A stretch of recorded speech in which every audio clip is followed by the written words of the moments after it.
Hey golfers, Tony with Reactionary Golf. It's great to see Tiger Woods back out playing again, so I wanted to kind of just take a look at his swing a little bit closer. So pulled up one of my old swings back from, I guess now about a year and a half ago or so. We did golf school out in California, had a great time, and actually my back was pretty sore that week, so this is probably not my best move, but I think it's pretty good. So one of the things as we get older, and this is something I have to work on, especially now being in school for so long, my top of my back's really gotten rounded, so I got to work on my natural posture. This is something we just can't spend enough time working on getting our backside stronger, glutes, hamstrings, our traps, get the lats and rhomboids, all that really getting, pulling those scapula back, getting our natural posture a little bit taller. But I wanted to just kind of go over and take a look, see what Tiger's been up to with this swing. So first move here, I'm really liking that. We can actually see that club face looks pretty good right there. Um, I think he's got it right about there. I take it back a little bit differently. Obviously, we look at a little bit more of that right wrist extension right there, so I see a little bit square club face relative to Tiger. But when you take a look at it from an alignment standpoint of where the shaft is relative to our feet and to our target, and obviously camera angles here are different and things like that. I think this shot ended up right about there, just a little bit left of the flag. So pretty straight shots. I know this one I hit was real straight. So really we take a look, same sort of motion back. And why is this important? Because this is where talking with the robotic engineers at Callaway is we need to keep this club head path within 3 degrees of the target line, whether that's 3 degrees inside out or 3 degrees outside in.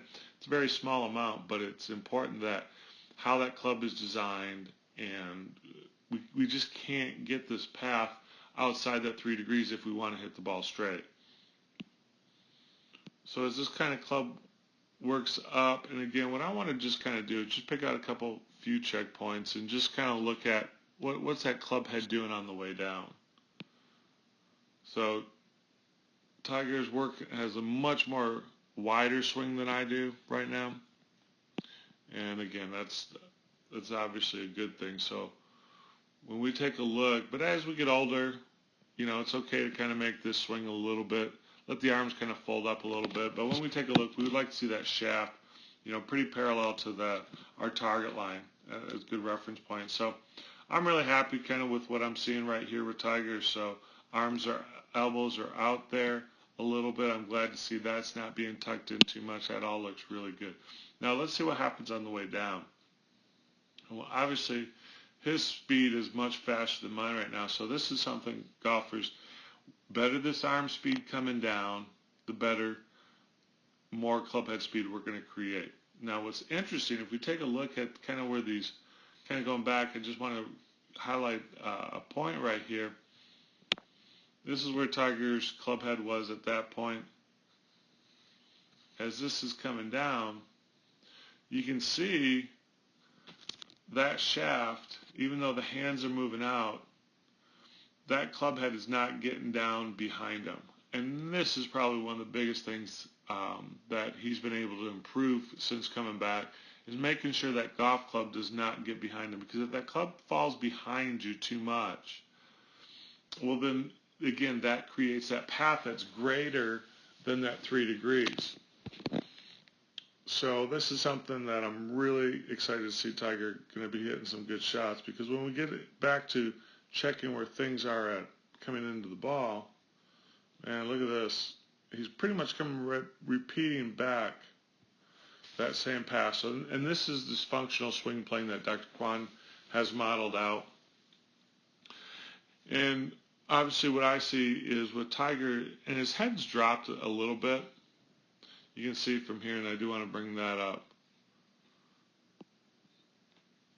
And this is where I think, I'd like to see Tiger just work on this a little bit, but, it's one of those things. I think that's going to disappear the better he gets his arms back in front of him to create that arm speed, create that club head speed, and get the club there. So it's only dropped down a little bit.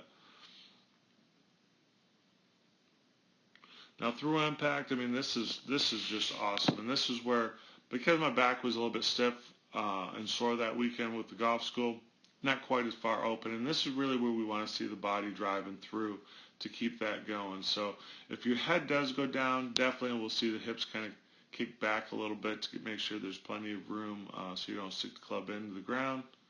But this is looking really good. And one other thing I wanted to point out is where this club face is at this point.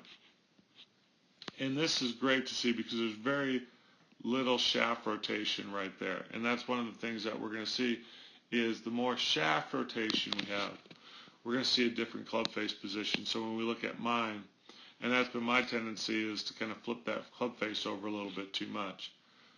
So if I can feel like that face stays a little bit square through impact, now that will also change how my body reacts to that motion, because my arm's going to be in a different position. I'll be able to actually rotate a little bit faster and quicker through the ball.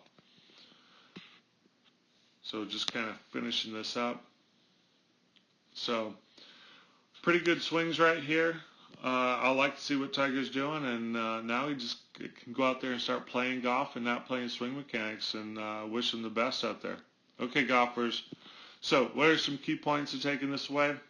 Backswing. Really making sure on our takeaway that we get the club to hit this right position right there. Make sure we get in a good alignment there. Making sure once you get up to the top and your arm transition and your arm speed coming down, don't let that club head get behind you too much. We want to make sure that that club gets back, swinging on a good line coming into the ball and straight through. And then let that body drive on through in order to finish it up. And that produces our best shots. So we'll talk to you soon. If you want more information, come and join us on Inside the Golf Lab as we get into a lot more detail on how to become a better golfer. We'll talk to you guys soon. Later.